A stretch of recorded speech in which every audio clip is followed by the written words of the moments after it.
The Bible is probably the most popular book in the world. Thousands of different views are held about the Bible, and many assumptions are made about its contents that lead to misconceptions and some straight up lies about the Bible. In this episode, I'll be uncovering 10 of some of the biggest lies about the Bible. Hey, how's it going, FTD fam? My name is Leroy Kenton. Welcome back to another episode. So let's jump into the lies. At number 10, we have Adam and Eve ate the apple. So this one is contrary to popular belief. Adam and Eve did not eat an apple in the book of Genesis in the Garden of Eden. No. The fruit wasn't even named. It's only referred to as the fruit of the tree of knowledge of good and evil. That is it. And the reason that this misconception has come about is most likely due to the fact that in Middle English, the word apple was often used to refer to all fruit except for certain berries. It also even used to describe nuts. Number 9, this lie has to do with Noah's Ark. Noah was ordered by God to build a large vessel called an ark in order to be a safe haven against a flood that's going to be globally. So the animals went to the ark 2 by 2. Right? Well, not exactly. You see, because all clean animals went into the ark in groups of 7s, and it was only the unclean animals that went in by 2s. According to Jewish dietary laws, there are far more clean animals than unclean. So the majority of animals entering into the ark went into groups of 7s, and you can find this in Genesis chapter 7.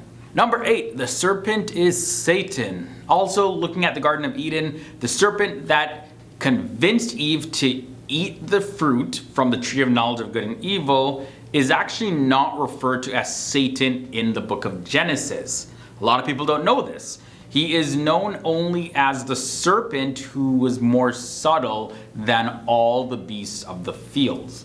But where did the idea of Satan being the serpent come from? Well, that reference comes from the last book of the Bible. So you got to go all the way to the end. In the book of Revelation, chapter 12, verse 9, we read, "And the great dragon was cast out, that old serpent called the devil and Satan, which deceives the whole world. He was cast out into the earth, and his angels were cast out with him." There we see serpent, Satan there. All right, so the next big lie, number 7, is about Immaculate Conception. The Immaculate Conception is not a reference to Jesus being born without sin, but is actually a reference to his mother, Mary. Now, many Christians will say, well, I know this, but you'll be surprised the amount of biblical believers who don't know this. But most Christians believe that all the people are conceived with the original sin, which is the sin inherited from Adam and Eve, but they don't believe that Jesus inherited that. Although there are some denominations of Christianity that believe that Jesus was actually born with the sinful nature, but he just never acted on any sinful desire. Either way, the Catholic Church teaches that Mary was also conceived without sin, and this is where the term Immaculate Conception actually comes from. The Bible says in Luke 1 verses 28, "And the angel being come in said unto her, Hail, full of grace, the Lord is with thee. Blessed art thou among women." And that's where the idea of Mary's Immaculate Conception comes from. Number 6 brings us the lie about 3 kings. So most of us probably know that Christmas carol, "We 3 Kings of Orient are da da da da da da da." Yeah, I'm not the greatest singer, don't judge me, but you know the song I'm talking about. In fact, guys, here's the thing. 3 kings, well, they're never referred to as kings at all in the Bible. They're referred to as magi or magi, depending on how you pronounce it. And magi were actually a member of a priestly caste of ancient Persia. The term magi can also be used for sorcerer, by the way. Also, they were not referred to as a group of 3. The only reference to the number of 3 is the number of gifts that they brought to Jesus, which were gold, frankincense, and myrrh. So 3 types of gifts, and many people assume that each of the 3 gifts were brought by 3 individuals, but hey, they could have been 5 individuals, it could have been 10 individuals, who knows? Halfway in brings us to a lie regarding Mary Magdalene. Although it is assumed that Mary Magdalene was a prostitute, there's actually nowhere in the Bible that says that she, in fact, was a prostitute. aside from her presence at the resurrection and also being mentioned in passing in certain parts of the Bible, the only other thing that we know about Mary Magdalene based on the Bible is that she was at one point possessed by 7 demons. That reference is found in Luke 8 verses 2. The portrayal of Mary Magdalene as a prostitute supposedly began in the year 591 when Pope Gregory I attributed verses from the Bible to being about Mary Magdalene. Mary Magdalene, as we just found out, was introduced in Luke 8 verses 2. And so that verse was taken and then combined with some other verses, one dealing with Mary of Bethany, which is found in Luke chapter 10 verses 39, as well as the unnamed sinful woman who anointed Jesus's feet. That is found in Luke chapter 7 verses 36 to 50. Number 4 has to do with the prodigal son, one of the most referenced stories of the Bible, no doubt. This parable was told by Jesus about a son who asked his father for his inheritance early on, and then he left home, wasted all that money, and was like, okay, I gotta go back home now. So the term prodigal is commonly used in society to refer to those who left and returned home after a period of time, especially if they were out of touch with their family. Maybe they left on bad terms, who knows. But yeah, contrary to popular belief, prodigal does not refer to somebody leaving or returning. In fact, it actually means spending money or resources freely and recklessly, wasteful, extravagant. So it's not a reference to leaving home or returning or anything like that. It really has to do with wasting your resources, and that is found in the book of Luke chapter 15. Number 3, Bible text changes. This is a pretty controversial one. So some people believe that over the centuries the Bible text has been altered to suit the ideologies of the editors.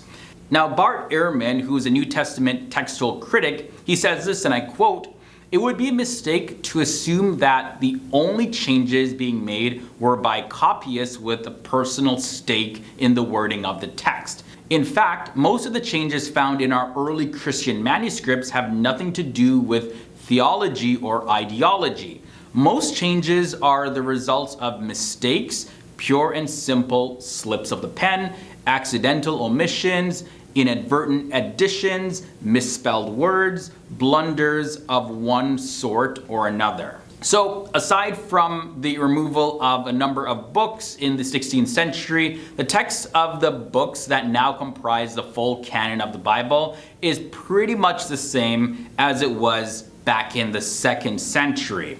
The theological differences more so have to do with people's interpretations of the text and not primarily having to do with the changes in the text as quoted from Bart Ehrman. Also, although the early church used the Old Testament according to the canon of the Septuagint, the apostles of Jesus did not leave a new defined set of scriptures that were to be used as the New Testament. So the New Testament was actually something that developed over the years. There was no law, rule, or instruction that said, nope, bam, these are to be the New Testament scriptures. That didn't exist. Okay guys, now number 2 brings us Constantine. Now the Emperor Constantine did not define the canon of the New Testament at the First Council of Nicaea in 325 AD. In fact, the council did not even make mention of the biblical canon at all. It was actually already defined by the early 2nd century, and it existed in a form which is still found in the Catholic Bibles.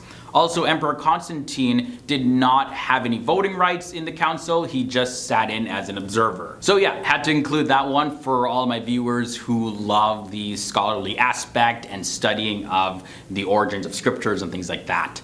But we end off with number 1, the 10 Commandments. There's a very popular belief that despite the 10 Commandments being a central part of Judaism and Christianity, the Bible doesn't actually say that there are 10 Commandments. So many people believe that this is why so many different Christian denominations have divided the list into different commandments. Like for example, certain Christian groups combine the first 3 commandments, while others combine the last 2. You're going to see things like that, depending on the Christian denomination that you ask. So where did this idea come from? You know, when we look at the book of Exodus, we see a list that includes 14 or 15 statements, but it doesn't say that, hey, these are 10 commandments. But the truth is though that in at least 3 places the Bible actually mentions that there is in fact 10 commandments given by God. The references to the Bible actually mentioning that there is in fact 10 commandments are going to be popped up on your screen. Here are some references for you.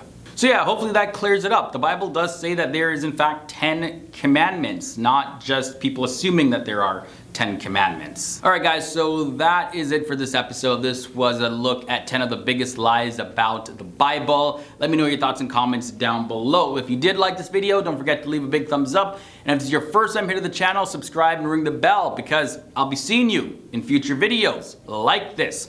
Until next time, stay awesome, stay educated. I'll see you soon.